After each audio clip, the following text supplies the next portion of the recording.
From the Newstalk ZB newsroom, this is Newsfix.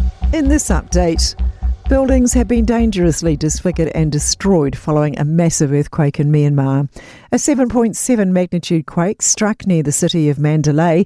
A 6.4 aftershock followed minutes later. At least 144 people have been killed and hundreds more are injured.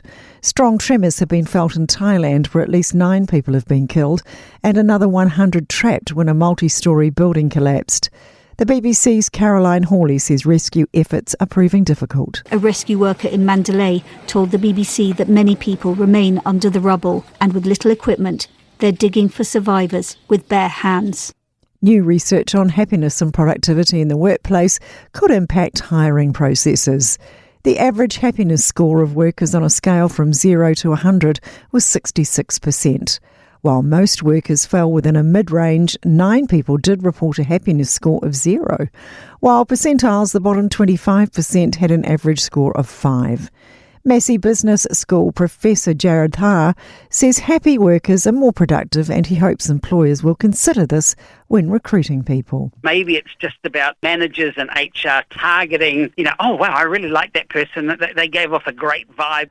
A challenge to Kiwi filmmakers to stop playing small and start thinking globally. Emmy Award-winning producer John Kroll is now based in New Zealand and is speaking at today's Southern Screen Summit. He says the challenge facing New Zealand's creative industry isn't just about talent, it's about mindset and approach. John Kroll says thinking globally will help for 2 key reasons. The money has to come from somewhere to make these shows, and by trying to attract a larger audience, you have a better chance of being able to attract a larger budget.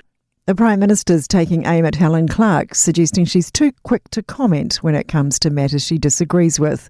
The former Prime Minister criticised Auckland Council's decision to redevelop Eden Park. That's news.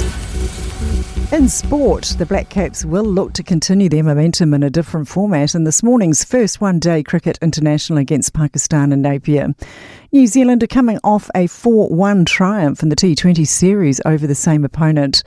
But batter Mark Chapman says finding success in the 3-day ODI series won't be easy. To get 4 wins out of 5, I think we'd probably take that in most cases, and just the way that we played our cricket too, it was really confident cricket. And yeah, certainly we're looking to carry that on in the one-days, but I think they've got a bit more experience with this one-day team, so it could present more of a challenge, I think. Former Barcelona football defender Dani Alves has won his appeal against a sexual assault conviction. A Spanish court has overturned the ruling after the Brazilian was found guilty of raping a woman in a nightclub in 2022, getting sentenced to 4.5 years in prison. The courts determined there was insufficient evidence to rule out Alves' presumption of innocence. That's sport. I'm Sandy Hodge.